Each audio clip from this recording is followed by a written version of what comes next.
الحمد للہ وکفا وسلام علی عبادہ الذین اصطفیٰ۔ ہر ذی شعور اور صاحب دانش شخص کی خواہش یہ ہوتی ہے کہ وہ نیک کام کرے اور جو کام بھی کرے اس میں خیر ہی خیر ہو، نقصان اور شر نہ ہو۔ انسان اپنے محدود علم اور ناقص تجربے کی وجہ سے اپنے معاملات کے نفع اور نقصان سے بسا اوقات ناواقف ہوتا ہے۔ انسان کوئی کام کرنا چاہتا ہے لیکن اسے یہ خطرہ رہتا ہے کہ یہ کام نامعلوم میرے لیے مفید ہے یا نہیں ہے۔ اس اندیشے اور خطرے کی فکر نے انسان کو اس بات کی طرف مائل کیا کہ وہ اس کام کی برائی یا بھلائی کو معلوم کرنے کی کوشش کرے۔ چنانچہ مختلف ادوار میں لوگوں نے اس مقصد کے لیے مختلف طریقوں کو استعمال کیا۔ بعض نے ستاروں کی چال کا سہارا لیا، کسی نے مختلف علامات کو خیر و شر کی علامت قرار دیا۔ اہل عرب نے جوئے کے تیروں کو اپنے معاملات میں خیر و شر معلوم کرنے کے لیے استعمال کیا۔ لیکن جب اللہ تعالیٰ نے خاتم النبیین حضرت محمد مصطفیٰ صلی اللہ تعالی علیہ وسلم کو دنیا میں ہدایت کے ساتھ بھیجا تو آپ نے کاموں میں خیر معلوم کرنے کا حقیقی اور سچا طریقہ سکھایا۔ نبی پاک صلی اللہ تعالی علیہ وسلم نے صحابہ کرام کو فعال کے طریقہ کے بجائے استخارہ کی تعلیم فرمائی کہ جب کوئی خاص اور اہم کام درپیش ہو تو 2 رکعت نماز پڑھ کر اللہ تعالیٰ سے رہنمائی اور اس کام میں آسانی کی دعا کر لینی چاہیے۔ استخارہ ایک مسنون عمل ہے اور استخارہ کرنے کا ایک طریقہ متعین ہے۔ آج ہمارے ہاں لوگوں نے نہ جانے کن کن چیزوں کا نام استخارہ رکھ لیا ہے۔ استخارہ باقاعدہ حدیث مبارکہ میں اس کا ذکر ہے اور یہ رسول پاک صلی اللہ تعالی علیہ وسلم کا سکھایا ہوا ایک عمل ہے۔ حضرت جابر رضی اللہ تعالی عنہ فرماتے ہیں کہ رسول اللہ صلی اللہ علیہ وسلم ہم کو معاملات میں استخارہ اسی اہتمام سے سکھلاتے تھے جیسے قرآن مجید کی سورت سکھلاتے تھے۔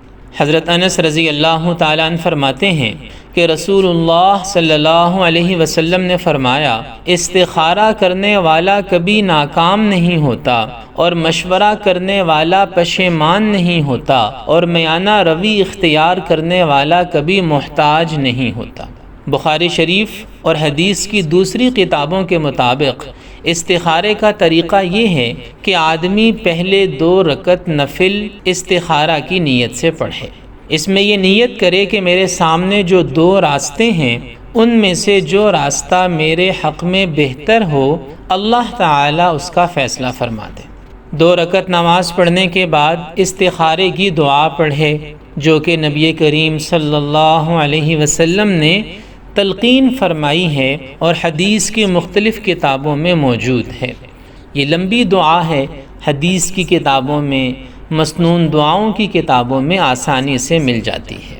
استخارے کی دعا یہ ہے: اللہم انی استخیرک بعلمک واستقدرک بقدرتک واسألک من فضلک العظیم فإنک تقدر ولا اقدر وتعلم ولا اعلم وانت علام الغیوب اللهم إن كنت تعلم أن هذا الأمر خير لي في ديني ومعاشي وعاقبة أمري فاقدره لي ويسره لي ثم بارك لي فيه وإن كنت تعلم أن هذا الأمر شر لي في ديني ومعاشي وعاقبة أمري فاصرفه عني واصرفنی عنہ واقدر لی الخیر حیث کان ثم ارزنی بہ۔ یا اللہ، میں آپ کے علم سے استخارہ کرتا ہوں اور آپ کی قدرت سے طاقت چاہتا ہوں اور آپ کے فضل عظیم کا سوال کرتا ہوں، کیونکہ آپ قدرت رکھتے ہیں، میں قدرت نہیں رکھتا، آپ علم رکھتے ہیں، میں علم نہیں رکھتا، بے شک آپ ہی غیب کی باتوں کو خوب جاننے والے ہیں۔ یا اللہ، اگر آپ جانتے ہیں کہ یہ کام میرے لیے بہتر ہے میرے دین کے اعتبار سے بھی، میری دنیاوی زندگی کے اعتبار سے بھی، اور میرے انجام کار کے لحاظ سے بھی، تو اسے میرے لیے مقدر فرما دیجیے، اسے میرے لیے آسان کر دیجیے، اور اس میں مجھے برکت عطا فرمائیے۔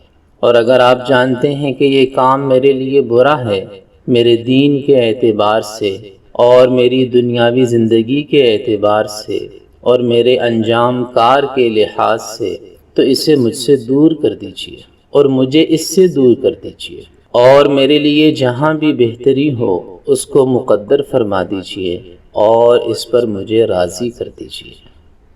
استخارے کی ایک مختصر دعا بھی ہے، اور وہ یہ ہے: اللہم خیر لی واختر لی، اے اللہ میرے لیے خیر اور بہتری کا فیصلہ فرما۔ اگر لمبی دعا یاد نہ ہو یا نہ ملے تو مختصر دعا بھی پڑھی جا سکتی ہے: اللہم خیر لی واختر لی۔ استخارے کے لیے شرعاً کوئی مدت متعین نہیں ہے، لہٰذا اگر ایک دن میں دل کا تردد دور نہ ہو تو دوسرے دن بھی ایسا ہی کرے، اسی طرح 7 دن تک کر لے، پھر جس طرح بہتر معلوم ہو ویسا ہی کر لیا جائے۔ احادیث مبارکہ میں استخارہ کے لیے کوئی خاص وقت متعین نہیں کیا گیا، لہٰذا استخارے کے نفل رات یا دن میں کسی بھی وقت پڑھے جا سکتے ہیں۔ رات کی تخصیص نہیں ہے، لیکن چونکہ رات کو تنہائی اور یکسوئی کا وقت ہوتا ہے، اس لیے عموماً استخارہ رات کو ہی کیا جاتا ہے۔ استخارہ کرنے کے بعد جس چیز کی طرف دل کا رجحان ہو اور ظاہری حالات بھی اس کے موافق ہوں تو اس کو اختیار کر لینا چاہیے۔ تاہم اگر دل کا رجحان ایک جانب ہو رہا ہے لیکن ظاہری حالات اور مصلحتوں کی بنا پر دوسری بات میں ترجیح نظر آ رہی ہے تو اسی کو اختیار کر لینا اور اس پر عمل کر لینا یہ استخارے کے منافی نہیں ہے۔ ایک اور اہم بات یہ ہے کہ بعض لوگ اپنے معاملات کے لیے صرف استخارے کو ہی بنیاد بناتے ہیں اور ایک دوسرے اہم ترین عمل یعنی مشورے کو نظر انداز کر دیتے ہیں۔